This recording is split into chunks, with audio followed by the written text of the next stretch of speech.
Hello art lover, this is Satish Singh and welcome back to another video. So, how to improve your shading skill in 3 months? अगर मैं आपको बोल दूं कि मैं आपका शेडिंग स्किल एक दिन में इंप्रूव कर दूंगा या एक महीने में इंप्रूव कर दूंगा तो यहाँ पास मैं गलत होऊंगा। अगर आपको अपना शेडिंग स्किल इंप्रूव करना है तो आपको 3 चीज़ करना बहुत ज़्यादा जरूरी है, वो है practice, practice and practice. Plus आज के वीडियो में आपको मिलने वाला है proven technique how to improve your shading skill. और जो मैं आज टेक्निक बताने वाला हूँ ये प्रोफेशनल लेवल के आर्टिस्ट भी फॉलो करते हैं, तो इस टेक्निक को बहुत ध्यान से देखिएगा, समझिएगा, प्लस प्रैक्टिस जरूर कीजिएगा। तो चलिए without any further do let's get starting video.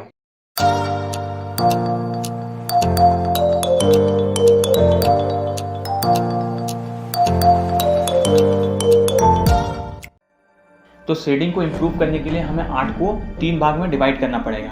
पहला पार्ट आ जाता है हमारा ड्राइंग का, दूसरा शेडिंग का और तीसरा डिटेलिंग का। बेसिकली जो बिगिनर होते हैं तीनों पार्ट को एक ही समझ करके डायरेक्टली शेडिंग करना स्टार्ट कर देते हैं या डायरेक्टली आर्ट वर्क बनाने स्टार्ट कर देते हैं, पर ये सबसे रॉन्ग तरीका है। तो आज का पार्ट है हमारा शेडिंग का। तो शेडिंग स्टार्ट करने से पहले कुछ क्वेश्चन हमारे माइंड में आते हैं। सबसे पहला क्वेश्चन आता है टूल कौन सा यूज करें। तो आप इसके लिए स्टेडलर का पेंसिल रख सकते हैं। इसमें सारे ग्रेडियंट के आपको पेंसिल मिल जाएंगे, जिसमें आपका H2B की तरफ सारे ग्रेडियंट के पेंसिल इसमें मिल जाएंगे। अगर आप चारकोल लवर है तो आप बियानियो चारकोल पेंसिल ले सकते हैं। इसमें जो शेडिंग होता है वो काफ़ी स्मूथ होता है और आपका जो शेडिंग है काफ़ी अच्छे से स्प्रेड हो जाता है। तो आप ये पेंसिल बाई कर सकते हो चारकोल के लिए।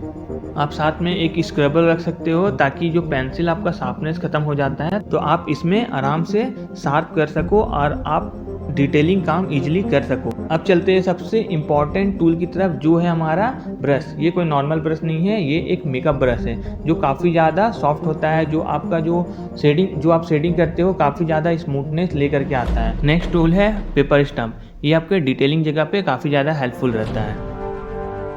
नेक्स्ट टूल है हमारा मोनो जीरो इरेजर, जो हमें हाईलाइट बनाने में काफ़ी ज़्यादा हेल्प करता है। जैसे कि हेयर में थोड़ा सा हाईलाइट लाना है, आई में हाईलाइट लाना है, तो उस जगह पे काफ़ी ज़्यादा हेल्प करता है। या फिर आप ब्रूस्टो का नीडेड इरेजर ले सकते हैं, जो आपको शेडिंग में काफ़ी ज़्यादा हेल्प करने वाला है।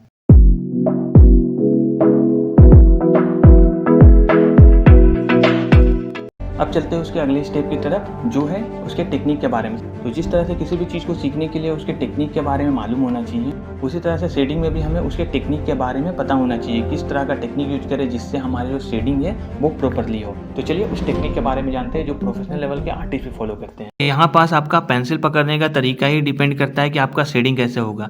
यानी कि अगर आपको थोड़ा सा डार्क वैल्यू देना है तो आपको पेंसिल को थोड़ा सा नज़दीक से पकड़ना होगा, या फिर ज़्यादा डिटेलिंग वर्क में, और थोड़ा सा लाइट वैल्यू ऐड करना है तो इसे दूर में होल्ड करना हो। जब भी आप शेडिंग कर रहे हो तो मेक श्योर कि आपका जो पेंसिल है वो 100% शार्प होना चाहिए। तो अब देखिए इसके टेक्निक को, कि जब हम पेंसिल के जरिए जब हम शेड करते हैं तो हमारा पूरा हैंड जो है वो मूव नहीं होना चाहिए, हमारा जो फ्रंट का जो फिंगर है वो मूव होना चाहिए। इसको ध्यान से देखिए किस तरह से मेरा जो फिंगर है वो मूव हो रहा। जब आप इस टेक्निक का यूज करोगे तो आपका जो शेडिंग है वो काफ़ी ज़्यादा स्मूथली होने वाला है। और जब आप स्ट्रोक में शेडिंग को देखते हो, जब स्ट्रोक के जरिए आप शेडिंग करना सीखते हो तो आपका शेडिंग बहुत ही परफेक्ट होने वाला है। तो आप इस तरह के कुछ प्रैक्टिस कर सकते हैं जिससे आपका जो स्ट्रोक है वो परफेक्टली आए और आपका शेडिंग भी परफेक्टली निकल करके आए।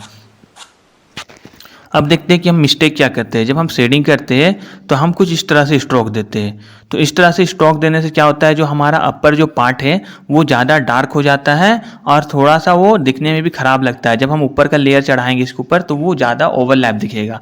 और जब हम राइट तरीके से शेडिंग करते हैं तो हमारा कुछ शेडिंग इस तरह से होता है। देखिए हमारा कुछ शेडिंग इस तरह से होता है, जिसमें हमारा क्या होता है कि हमारा जो ऊपर का पार्ट और जो नीचे का पार्ट है वो दोनों लाइट रहता है। तो ये लाइट रहने की वजह से क्या होता है कि जब हम ऊपर या नीचे जब हम शेड ऐड करते हैं तो हमारा जो शेडिंग है वो काफ़ी ज़्यादा स्मूथली आता है। तो इसलिए इस टेक्निक का बेसिकली प्रोफेशनल आर्टिस्ट यूज करते हैं। बेसिकली जब बिगनर शेडिंग करना स्टार्ट करते हैं तो वो सबसे रॉन्ग तरीका को आजमाते हैं, पर यहाँ पर राइट तरीका भी बताने वाला हूँ जिसको आप फॉलो कर सकते हैं अपने शेडिंग के लिए। तो बेसिकली जो बिगनर होते हैं वो डायरेक्टली शेडिंग जब करना स्टार्ट करते हैं तो वो किसी भी टेक्निक का यूज कर लेते हैं, बिना टेक्निक को जाने डायरेक्टली पेंसिल चलाने लगते हैं किसी भी डायरेक्शन में, जिससे उसका जो शेडिंग है वो परफेक्टली नहीं आ पाता है। जब उसका शेडिंग परफेक्टली नहीं आ पाता है, कहीं डार्क कहीं लाइट एरिया ज़्यादा हो जाता है, तो वो किसी भी टूल का यूज कर लेते हैं, लाइक ब्रश का यूज कर लेते हैं या फिर पेपर स्टम्प का यूज करके उसको स्मूथ करने की कोशिश करते हैं, या फिर कहीं ना कहीं फिंगर का यूज करके उसको स्मूथ करने की कोशिश करते हैं। पर ये सबसे रॉन्ग तरीका है। तो राइट तरीका क्या है कि आप उसको स्ट्रोक में देखिए। जब भी आप शेडिंग कर रहे हो तो इसको आप स्ट्रोक के थ्रू जब शेड करने की कोशिश करोगे तो आपका जो शेडिंग है वो काफ़ी ज़्यादा परफेक्ट होने वाला है, और इसमें कहीं भी आपका डार्कनेस एंड लाइटनेस बढ़ने वाला नहीं है। और जो मैं ऊपर तरीका बताया उस तरीके से आप जब शेडिंग करते हो तो आपका जो शेडिंग है वो काफ़ी ज़्यादा परफेक्ट होने वाला है। छोटे एरिया के लिए आप पेंसिल को नज़दीक से पकड़ सकते हैं, लेकिन अगर आपका ब्रॉड एरिया है तो आप पेंसिल को थोड़ा सा दूर में पकड़ेंगे और उस तरह से स्ट्रोक देंगे तो आपका जो शेडिंग है वो काफ़ी ज़्यादा स्मूथली आएगा। ये कुछ एग्जांपल है जो आप देख सकते हैं। यहाँ पास मैं चारकोल के थ्रू ये शेडिंग किया हूँ, तो यहाँ पास आप देख सकते हैं जितना भी शेडिंग है सारा स्ट्रोक से किया हुआ है, जिससे कुछ इस तरह से लुक आ रहा है।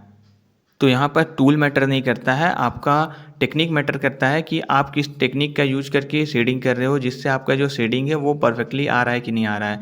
तो यहाँ पास भी जो मैं शेडिंग का टेक्निक है वो स्ट्रोक के जरिए किया, तो देखिए कुछ इस तरह से लुक आ रहा है। और ये है मेरा one of the most favourite artwork. तो यहाँ पर जो मैं आर्टवर्क बनाया तो यहाँ भी स्ट्रोक आप देख पा रहे होंगे, पूरा क्लियरली जो स्ट्रोक है हमारा दिख रहा है। तो कुछ इस तरह से जब आप शेडिंग करोगे और जब आप उस स्ट्रोक को भरते जाओगे तो आपका जो शेडिंग है काफ़ी ज़्यादा स्मूथली और काफ़ी ज़्यादा अच्छा आने वाला है।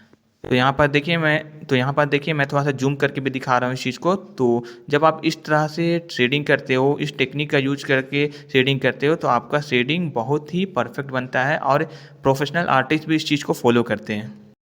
और देखिए इस चीज़ को मैंने चारकोल के ज़रिए बनाया है, तो चारकोल के ज़रिए भी आप एक अच्छा शेडिंग, एक अच्छा टेक्सचर लेकर के आ सकते हो। तो आई होप कि इस वीडियो से आपको काफ़ी कुछ सीखने को मिला और काफ़ी कुछ न्यू जानने को मिला होगा। तो अगर आपको ये वीडियो पसंद आया तो वीडियो को लाइक, शेयर एंड कमेंट कर सकते हैं। और नेक्स्ट वीडियो आपके लिए कुछ इंपॉर्टेंट आने वाला है जो है डिटेलिंग के ऊपर। तो नेक्स्ट वीडियो आपको डिटेलिंग के ऊपर चाहिए या नहीं चाहिए कमेंट करके ज़रूर बताइएगा। तो चलिए वीडियो को अभी क्लोज़ करते हैं और मिलते हैं नेक्स्ट वीडियो में।